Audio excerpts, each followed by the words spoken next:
Welcome back, or welcome if you're just joining us. It's The World This Week, and it's in partnership with The Daily Beast. We say hello to Christopher Dickey. Welcome back. Welcome back as well to Anne Bagameri of the International New York Times, Leo Jacinto of France24.com, and from the Africa Report, Patrick Smith. Now, the week saw what some had been waiting for years, Turkish tanks to go into Syria. They did so to chase ISIS from a border town and also warn Syrian Kurdish militias to back off across the Euphrates River after recent gains against ISIS. Fears in Ankara that the Kurdish militias could have an unbroken band of territory stretching from Syria all the way into Iraq. The operation launched hours before the U.S. Vice President Joe Biden landed in Ankara. What was your reaction, Christopher Dickey, before Biden's even landed when we hear about those Turkish tanks rolling in? Well, it was about time the Turks did something more militant than open their borders to ISIS, which they did for a long time. And I think it was good news in terms of taking Jarablus, but it's clear that their motives, just as you laid out right now, their motive is at least as much to stop the Kurds from consolidating their position as it is to fight against the so-called Islamic State. So it's one of those terribly complicated situations, made more complicated by the fact that those Kurds, the YPG as we call them, are supported by the United States. They are the best fighting allies on the ground that the United States has. So when they have been taking cities, as they have been doing recently, they've been taking it with American air support, a lot of times with American weaponry, sometimes with American soldiers embedded in their ranks. Now we have the Turks coming in and saying they're going to fight the Islamic State, but they're also going to try and intimidate these people who have American soldiers embedded in their ranks.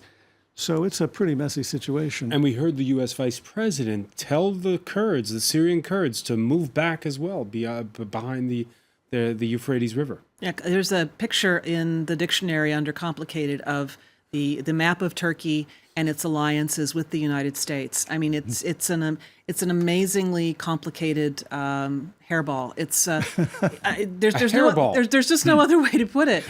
Joe Biden comes along and he's, in order to show solidarity with our Turkish allies, and I say our as an American. America needs Turkey. It needs Incirlik Air Base. It needs Turkish help in combating ISIS. It knows that Turkey is fighting essentially a two-front war against ISIS and against the Kurds. The Americans are partnered with the Kurds. At some point, they have to try to push different levers at different times. Saying that the Kurds needed to move back, at least one of the commentators, especially from the New York Times, said this is probably a move to try to put pressure on the Turks to actually solve their own Kurdish problem so that nobody else really has to. When you look at it from the outside, it is impossible to know at any given moment who's friends with whom and who's pressuring whom. But I think what you saw with Biden saying this is everything coming together in a hairball. I'm gonna say it's not a complicated hairball because in many ways this followed the script. The YPG, we've been saying for 2 years that they are going to go west of the Euphrates River because they are going to form a contiguous zone. That was always the red line. So the we knew this was going to happen. The U.S. had no option but to tell the Kurds to start behaving. On the other hand, Biden coming in and not mentioning anything about human rights violations post the coup, but coming down very strongly, once again, in favor of Turkey. This also follows a repeated pattern, time and again, of Turkey is a very important ally, and we are not going to say anything about what's happening on the Kurdish issue. And Jarablus, I'm calling Jarablus actually liberating ISIS from the Kurds. It's liberating Jarablus from ISIS, but it's also definitely pushing the Kurds away. And no talk about restarting a peace process. So really, yes, there are complications of. Okay, but that's in front. Sounds like a hairball to me. But that's in front of the cameras. We obviously don't know what happened behind the scenes. Apparently, I'd be surprised if Biden came out said anything at all about the post-coup crackdown. Well, he did. He did. I mean, yeah, he said, look, I'm sorry, I should have come here earlier. He actually apologized collectively for the West, very good of him, for not taking Erdogan's coup seriously enough. I mean, you've got some Western journalists calling it the Reichstag fire, and he was saying, this is like, I'm sorry, it's your, 9/11. I thought it was incredible. Coming back, it was the choice. Someone said it for Erdogan.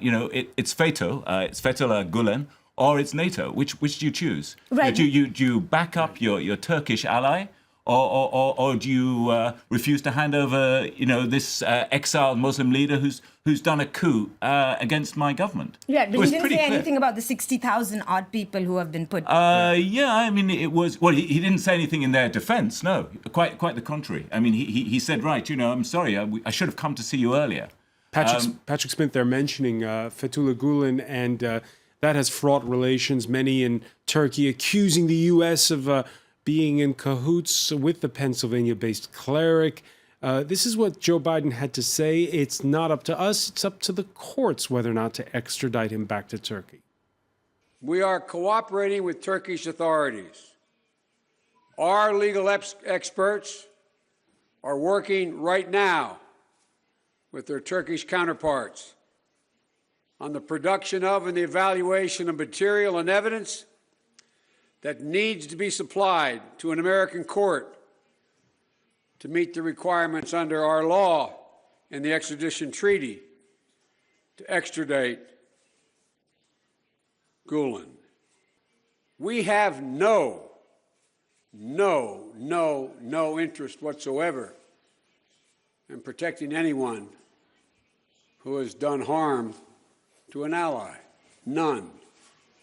But we need to meet the legal standard requirement under our law. Christopher Dickey, Joe Biden will never be U.S. president, but this was kind of his big diplomatic moment, wasn't it? Oh, one of many. I mean, he's played a lot of important moments diplomatically. This is a really tough one, though. I mean, we don't know what proof is being supplied against Gulen. I have the feeling there isn't really that much. The State Department said none pertaining to the coup. So boxes of This is and this is a power play by Erdogan. I mean, as you say, it's either us, it's either NATO or Gulen.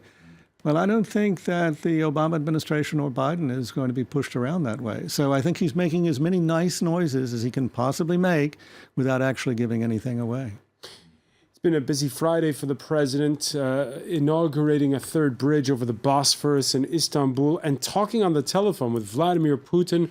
But even though the Turkish and Russian presidents agreed on plans to accelerate aid deliveries to the embattled city of Aleppo, The Economist news magazine is skeptical, borrowing one of Biden's favorite expressions, qualifying any reversal of alliances as malarkey, or as you can see here, al-malarkey.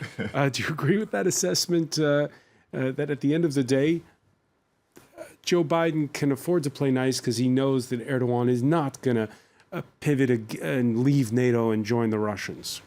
Well, no, he's not going to leave NATO and join the Russians. There are games that might be played. They might, for instance, let the Russians start using Incirlik Air Base. That would be a complicating factor. There are things like that could happen. But I think that the problem with Turkey is not that it's going to make a huge dramatic gesture like leaving NATO. The problem with Turkey is that essentially its own policies are so complicated, and I would use the word treacherous in some respects vis-a-vis the so-called Islamic State, that you don't want them to go back to a position where they were doing what they were doing before, which was essentially providing open access for the Islamic State to export its oil, to import its fighters, to do whatever it wanted. He's now fighting on three fronts. He's fighting the Gulenists, which is this sort of weird cross between Opus Dei, the Scientologists, and the Muslim Brothers. So it's very It intangible. used to be very closely allied with him, by the way. Yeah, definitely. I mean, he was part of it. Helped him become prime minister. And he's fighting them. He's now fighting ISIS, and ISIS are not going to sit back, and they're going to wreak revenge in the form of pretty nasty bombings and so forth. And that weekend bombing at a wedding, a reminder that he is fighting ISIS. They admitted straight away it was an ISIS bomb. And then he's fighting the Kurdish militias within Syria, within Turkey. So But the genius of this man is how he manages to get them all together to work in his favor. And, when I saw Al-Malarkey, I thought this was really fitting because, I was in Gaziantep 2 months ago. And what's happening there and what we are not paying attention to, because so much is happening, is, they are demographically re-engineering those places. It's getting quite Arab, these places. There are so many Syrian refugees. The Turks and the Arabs have not historically got along, but Erdogan, definitely Syrian Arabs, if they could vote, and they can now vote, support Erdogan. So he's playing a demographic game over there, and everything manages to work in his favor. As I said, he's a good dictator. I don't know. It doesn't look. I mean, it looks to me like a pretty serious crisis he's facing. Certainly not the time to sort of fall out of bed totally with NATO and the Americans, nor with the military, nor with the Turkish military. Yeah, I mean, if what he says is, I mean, we're up to 80,000 now in this purge. I mean, probably more. I mean, if your military and your intelligence structures are so perforated with this Gulenist movement, this is really not the time to fall out with the people who are giving you regional intelligence and surveillance like the Americans and NATO. All right. As of next Monday, peace is scheduled to break out in Colombia. After more than a half-century of fighting, the leftist FARC guerrilla signing a deal to end Latin America's longest conflict, paving the way for that agreement to be ratified by referendum at the start of October. El cónclave de La Habana ha surgido humo blanco, doctor Humberto de la Calle. Habemus pacem. Habemus Pax. Tenemos paz. We have peace. Viva Long live Colombia. Viva Long la live paz. peace. Habemus Pax from a Marxist guerrilla there, Patrick Smith. Comrade. Is this going to work? And one of the interesting things about this deal is one of the issues that it hinges upon. Colombians hate the FARC for a good many of them, but they also are tired of war and would like to vote for this peace deal. One of the problematic issues, and it's one we've seen at the end of conflicts in Africa, is this issue of amnesty. Transitional justice, yeah. I mean, I think the theory is, and that's what this referendum is going to hinge on. So they've made the peace deal and they're going to ratify it. Probably there's still going to be a national referendum. And so President Dos Santos is pushing his peace deal. It's the grand moment for his government. And the former president, Uribe, is campaigning against the peace deal. And the thing he's using is, we can't possibly give these FARC guerrillas the sort of concessions and amnesty deals that Santos is offering them. So that's really at the heart of this. Everyone agrees we want to end this war. 220,000 are dead because of it. We've got to turn the page. The question is, what deal do we give to the FARC people? The truth is the FARC guerrillas would never have agreed to this deal without some sort of guarantees of controlled amnesty. So they're getting sort of, I think it's an 8-year police control, and then presumably they walk off and then stand for the parliament. So that's the downside. The upside is that the regions where they were operating are going to get this big injection of funds from the central government. They're going to deal with a lot of those development issues. So I think it looks to be a great deal. And quite frankly, in a year where everything else is going wrong in every other part of the world, it's sort of refreshing that you can actually end an historic war that's killed so many people and stand a good chance of getting the support of the population to end it, turn a new page. All right, Patrick Smith mentioning there the disagreement between the current president and his predecessor, former President Alvaro Uribe, using the hashtag Por mi país voto no, for my country vote no, asking, for instance, without the armed forces, who will protect the Araucanians, the indigenous people who are still being blackmailed by the FARC? Christopher Dickey. Well, I mean, Uribe was a hardline president, and he was not inclined to do this kind of negotiation. I think people want the war to be over, but I don't want to rain on this parade, but I'm not very optimistic at all that this is going to hold up for very long. Maybe a lot of the FARC will turn in their weapons. Maybe a lot of them will give up fighting. But this is a rebel movement that's fueled by cocaine and organized crime. And people aren't just going to give that up. There's too much money. You can say, oh, I want development money for the peasants in the countryside where we've been operating. But these are people who are used to lining their pockets with a hell of a lot of drug money. And that's not going to go away. So just as we saw in other rebel movements, other insurgencies, they tend to fracture when there's a peace deal. And you have these spin-offs that are really completely out of control, that no longer will answer to the leadership, and that will carry out, I'm sure, terrorist activities. So I hate to be pessimistic about this, but history tells us that that's the way this is going to go. Well, there's also a large component of human nature that goes into this too. The people who have had their relatives, their loved ones kidnapped by FARC, some people, even though FARC has claimed it has released all of its captives, there are still people who haven't seen their relatives back.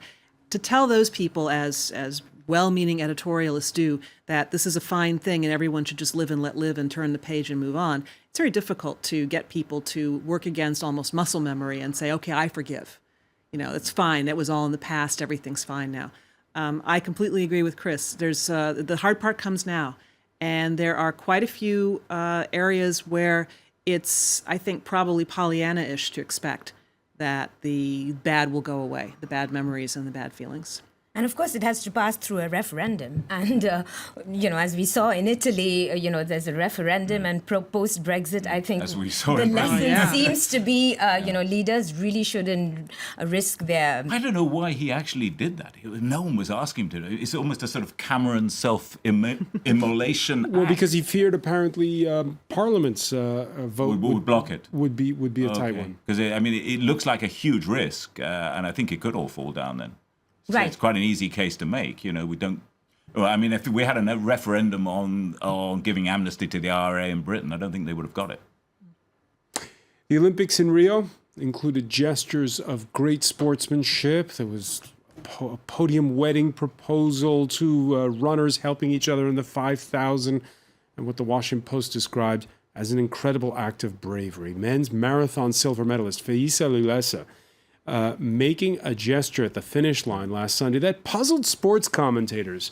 He said it was in solidarity with the Oromo people and the brutal crackdown back home against protests that have seen hundreds killed. Authorities say he's welcome to return. He's staying away, though, and pondering exile. His wife, unsurprised at his gesture. I was very scared at the time, but I wasn't surprised because I know him. He was burning inside when he saw on social media all those dead bodies, people being beaten up and arrested. So I was not surprised because I know how angry he is. Can he go back? If I was his coach, I wouldn't advise him. No. I don't. Ethiopia is in probably the most serious ferment it's been since the EPRDF took over in 1991. That's a historic guerrilla movement that actually united all these groups. They united, they were led by the Tigrayans, who are a minority group in the country, but they united the Oromo and the Amhara against them to oust the dictatorship of Mengistu Haile Mariam. And in his historic victory in 1991, they then tried to stitch the country with this sort of ethnic federalist structure, which was quite revolutionary at the time, where each one of the main ethnicities in Ethiopia got their own state. So there is an Oromo state and there's an Amharic state, and then there's a sort of southern community state where the current prime minister comes from the south. What's happened, unfortunately, is that people are disputing these boundaries and disputing the amount of the allocations that they get from the center. So the federalist structure is coming under huge pressure. So it's not just the athletes' home area, but it's the Amhara areas, which are very, very important. And between those two groups, the Amhara and the Oromo, they're more than 50% of Ethiopia's population, which is pushing 100 million. So this is a very significant moment. And there's huge tension. There's no question about it. So the government have got to really work out how they're going to respond to these protests. So far, it's been lethal force, and that obviously isn't going to do the trick. The gesture on par with the Black Power fists of 1968 in Mexico by the American runners? For a lot of Ethiopians who are skeptical of the government and support the Oromo and the Amhara opposition, it will be seen that way. It will be seen as a very brave gesture by a dissident. Lila Jacinto, in terms of the Olympics, because he could face sanctions because you're not supposed to do political gestures. Right, and the Ethiopian government has reassured him that he could come back home safely, but I seriously doubt he will. Mm-hmm. All right, we're going to leave it there. I want to thank Patrick Smith, Anne Bagamary, Christopher Dickey, and Lila Jacinto. Stay with us, though.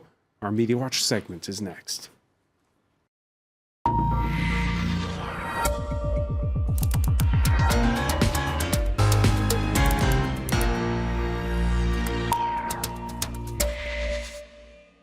And we say hello to Emma James. Hi there. And you've been following this story. It hasn't made much news in this country, has it? The burkini ban, and France's highest administrative court a few hours ago blocking it in at least one town. Yes, and it does seem like that is all that we've spoken about for so long now here in France, but it really has taken hold as an international issue too. It's provoked fierce debate and very much divided viewpoints based on religion, based on sex, based on all manner of things, really. But the reactions today to the fact that the Conseil d'État has ruled that this ban in Villeneuve-Loubet wasn't legal, and so should be rescinded, has been as mixed as you might expect.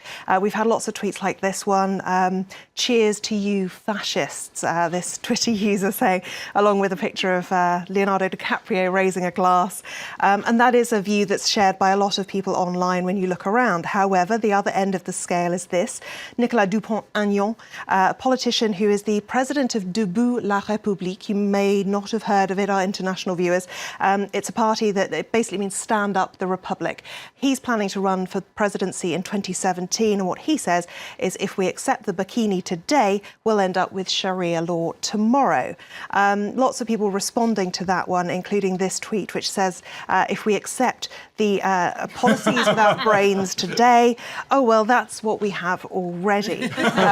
So lots of people finding things to joke about, although this is quite a serious issue, and certainly cartoonists around the world really mocking the whole idea of this burkini ban.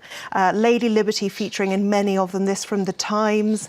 You've got police ripping the clothes off of this poor woman with François Hollande raising his fist in the background there. Cartoon of the day, Liberty, what liberty? You've got Lady Liberty hitting a Muslim woman in a burkini over the head with the flame there.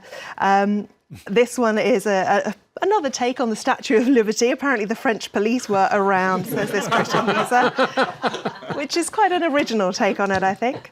And Matt, another British cartoonist, has the bikini police pointing out that you must remove the socks from under your sandals, really pointing out how ridiculous it is to police people's wear when they're on the beach. It literally is the fashion police this week. It absolutely is.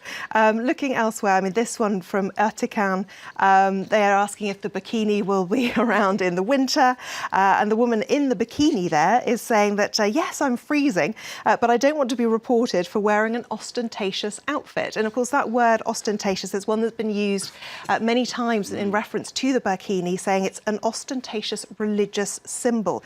So lots of people really ridiculing it. However, there are some who've taken it very, very seriously indeed, including people like this Twitter user describes himself as a nationalist, not a racist. But what he says about today's ruling, thanks to the Conseil d'État for proving the powerlessness of the French Republic to oppose Islamization. And on a similar feeling, again, the idea that Sharia law is going to follow just because the court has ruled that there shouldn't be a ban on burkinis. This Twitter user saying that the next stage is for men and women to be separated on the beach and then Sharia law. All right, lots of debate. And Anne Bagamary, one of the issues has been people feel as though some people who are not feminists have been defending this on feminist grounds on both sides of the argument. Okay. I think once you start to get into an area, and these cartoonists have made that very clear, you start to get into an area of personal choice, and you start telling other people what they should do and what they shouldn't do. That's difficult ground to be on. It's not surprising that people would want to stand on higher ground and say it's a more generalized issue. All you can do really is take a look at the protesters who are saying, and they're women and our men saying, you know, get off my backs. Don't tell me what I can do. Don't tell me what to wear. I think you have to take them at their word that they don't want people meddling in their own personal stuff. It is one of the big questions, which is the greater affront to women's freedom. Is it covering oneself to adhere to religious diktats, or is it being told that you don't have the freedom to cover yourself if you wish to? And lots of people tweeting on that kind of theme. This Twitter user says, a big thank you to those who've liberated women by allowing them to swim hiding their impure bodies. J.K. Rowling, the author of the Harry Potter novels, has weighed in on this too. So Nicolas Sarkozy, the former president, has called the burkini a provocation. He's also asking for it to be saying that if he's voted in 2017, he's going to ban it across the country. Absolutely. J.K. Rowling says whether women cover or uncover their bodies, seems we're always asking for it.